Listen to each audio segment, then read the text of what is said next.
మా latest videos కోసం మా ఈ తెలుగు న్యూస్ ఛానల్ సబ్స్క్రైబ్ చేసి గంట సింబల్ యాక్టివేట్ చేసుకోండి.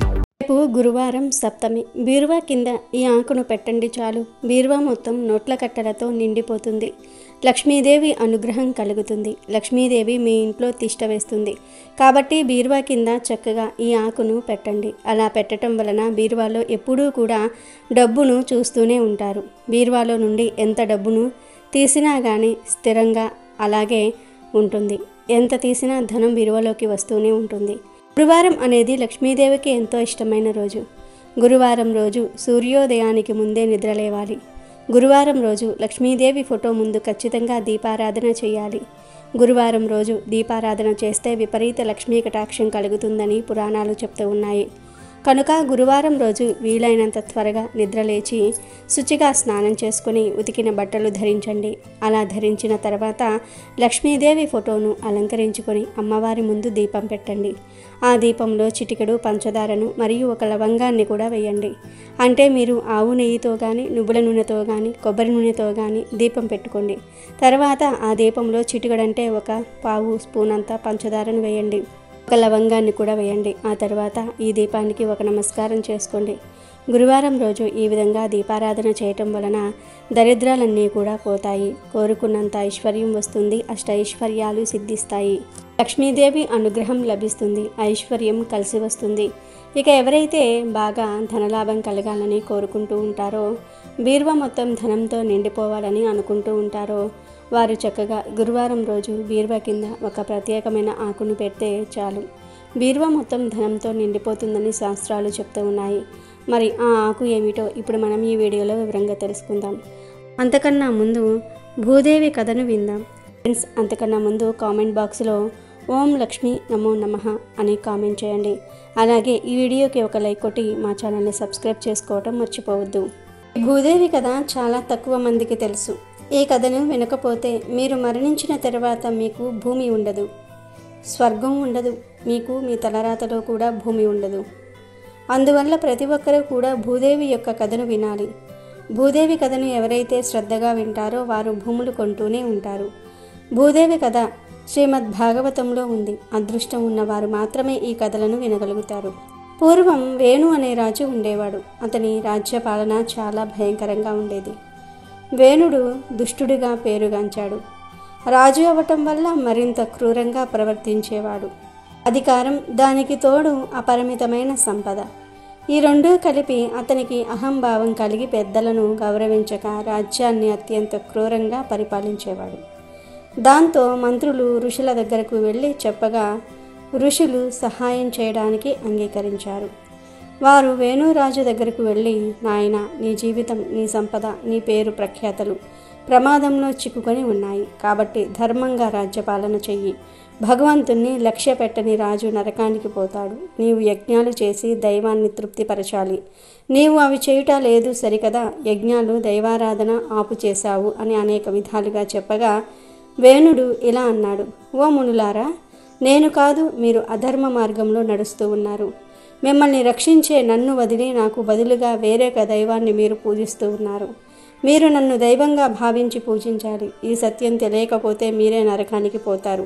కాబట్టి సత్యాన్ని తెలుసుకొని నాకు హోమాలు పూజలు చేయండి. నన్ను తప్ప వేరే దైవాన్ని పూజించకూడదు. ఇది రాజ్యద్రోహం అని గట్టిగా పలికాడు వేణుడు. వేణుడి మాటలు విని ఋషులు దిగ్భ్రాంతి చెందారు. కొంతసేపు అతని వైపు చూసి, ఈ దుర్మార్గుడు రాజుగా ఉన్నంత వరకు దేశ భవిష్యత్తు బాగుపడదు అని అంతవరకు నిగ్రహంగా ఉన్న ఋషులు వారిలో వారు చర్చించుకుని, ఇతడు మరణించక తప్పదు. సాక్షాత్తు యజ్ఞేశ్వరుడైన నారాయణుడితో సమానంగా తనను భావిస్తున్నాడు. ఇది అత్యంత పాపం. కనుక వాడి గోతి వాడే తవ్వుకున్నాడు అని అనుకుని వారు మనసులో మృత్యుదేవతను ఆహ్వానించగా మృత్యువు వచ్చి వేణుడి ప్రాణాలు తీసుకుని పోయింది. ఋషులు వారి ఆశ్రమానికి వారు వెళ్ళారు. ఇలా కొంతకాలం గడిచింది.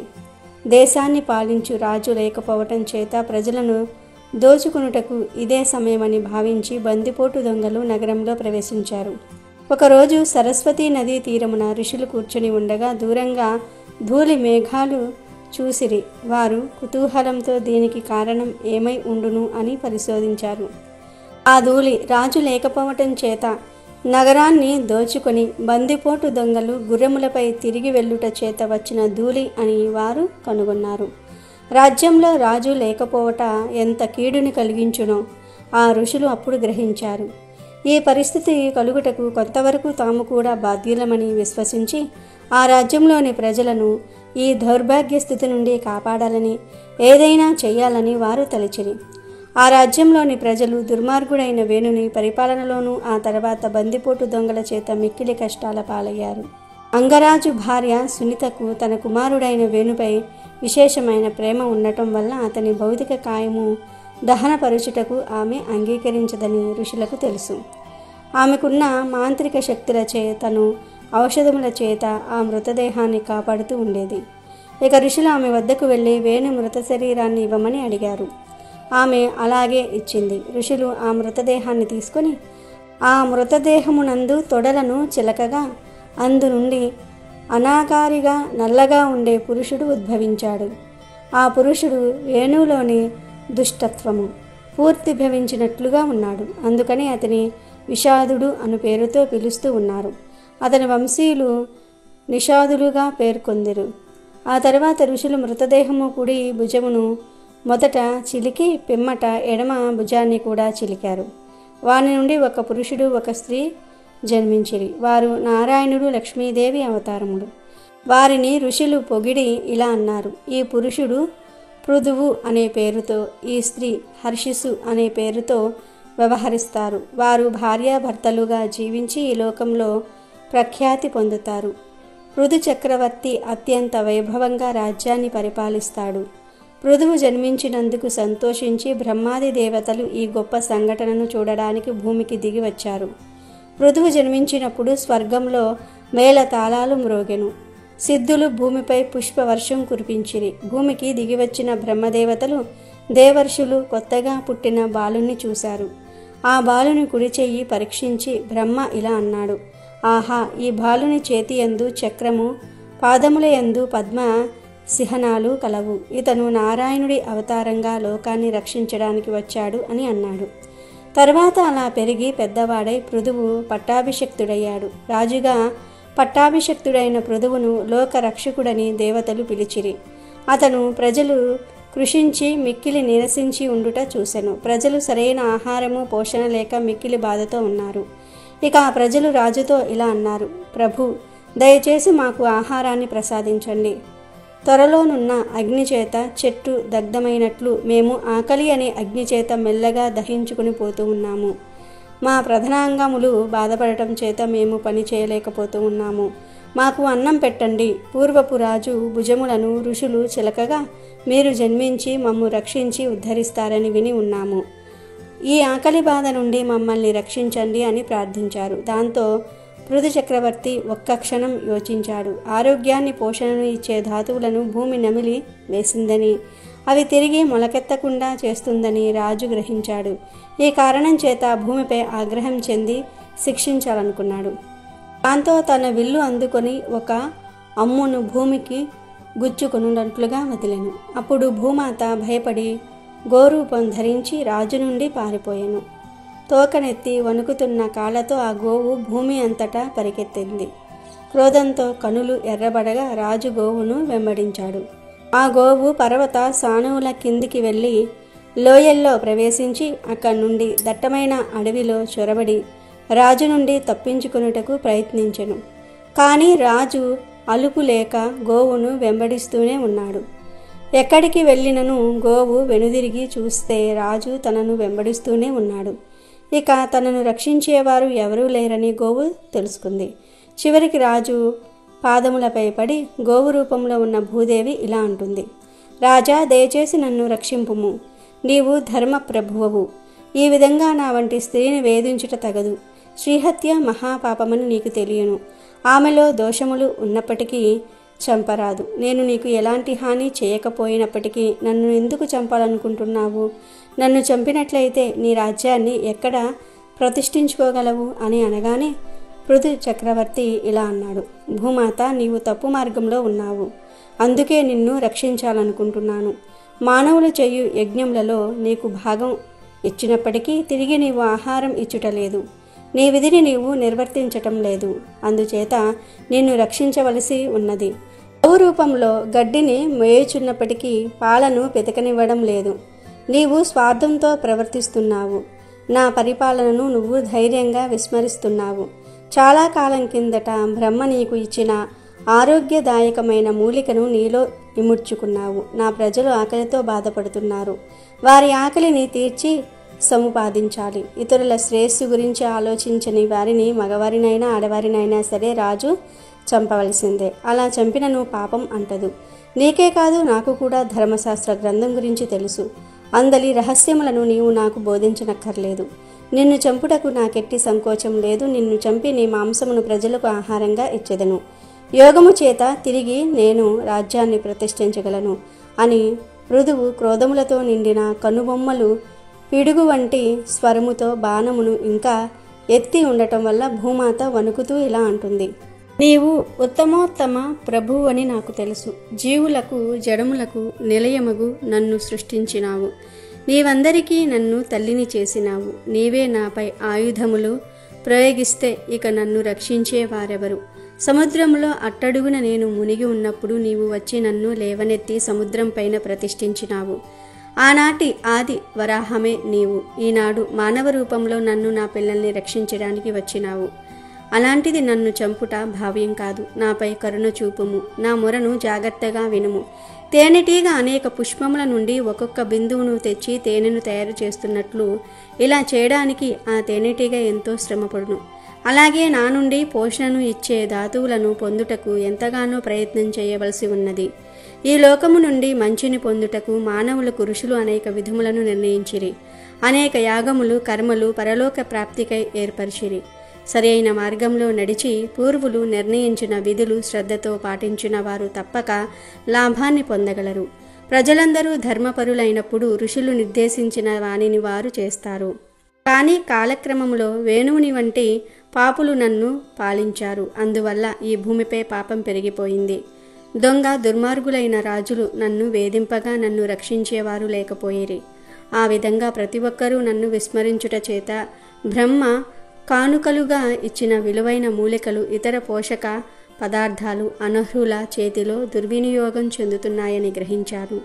ప్రజలు ఈ ధాతువులను, మూలికలను, ఇతర పదార్థాలను వినియోగించుటకు అనర్హులని తలచి వానిని నేను దిగమింగాను. నేను వాటిని దాచానన్న నీవు అన్న మాట సమంజసంగానే ఉంది. ఈ భూతలంపై అవి ఇక మొలకెత్తలేవు. ఇక నా నుండి ఉత్తమమైన వానిని బయటకు తెచ్చుట నీ చేతిలోనే ఉన్నది. నీవు సరైన ప్రక్రియ చేత నాలోనున్న వాటన్నిటినీ బయటకు తెప్పించగలవు. నేను పాలను పితుకుటకు నాకు ఒక దూడనిమ్ము. నీవు సరైన పాత్రను ఒక దానిని తెచ్చుకొనచో అందులో పాలను పితకనవచ్చును. పాలను పితుకుటకు తగిన వ్యక్తిని చూడము అని భూమాత అంటూ ఉండగా మృదుమహారాజు వింటూ ఉన్నాడు. అతని చేతి నుండి అమ్ము భుజము నుండి అప్రయత్నముగా విల్లు జారి కింద పడెను. అతని నేత్రములు ఆలోచనాపూరితములయ్యను. ఇక పృథు చక్రవర్తి భూమాతతో ఇలా అన్నాడు. భూదేవి, నీవు పలికినది సమంజసంగానే ఉన్నది. నీ నుండి ఎక్కువ లాభాన్ని పొందుట నా కర్తవ్యమై ఉన్నది. మానవుడు కృషి చేయవలెను. నిన్ను దున్ని విత్తనాలు నాటి మొక్క అయిన తర్వాత పోషించవలసి ఉన్నది. వాసులు ఆయా ఋతువులలో వర్షాలు కురిపించగా మానవుల కృషికి నీవు తగిన ఫలితాన్ని ఇస్తావు. నీ విలువను మానవులు విస్మరించిరి. భూదేవి ఓర్పు అనే నానుడి చిరకాలంగా వాడుకలో ఉన్నది. అలాంటి నీకే ఓర్పు నశించిందంటే ఈ లోకంలో ఎంత పాపం పెరిగిపోయిందో అర్థమవుతుంది. విచారించవద్దు, నేను అంతా సరిచేస్తాను అని అన్నాడు.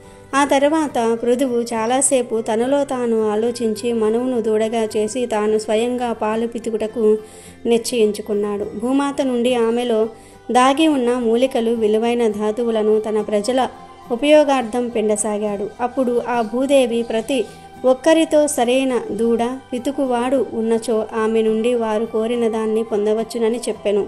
అప్పుడు జ్ఞానులు ఆమె నుండి జ్ఞానాన్ని పితికిరి. బృహస్పతిని దూడగా చేసి ఋషులు వేదములు అనేటటువంటి క్షీరాన్ని పిండసాగారు. ఈ క్షీరమును ఉంచుటకు వాక్కు, శ్రవణము, మనస్సుతో చేసిన పాత్ర వినియోగించిరి. ఇక దేవతలు ఇంద్రుని దూడగా చేసుకుని ఒక బంగారు పాత్రలో ఆమె నుండి అమృతాన్ని, వీర్యము, ఓజస్సు, బలము పిండిరి. ఇక దైత్యులు దానవులు ప్రహ్లాదుని దూడగా చేసి ఇక ఇనుప పాత్రలో సుర అసురములను పిండిరి.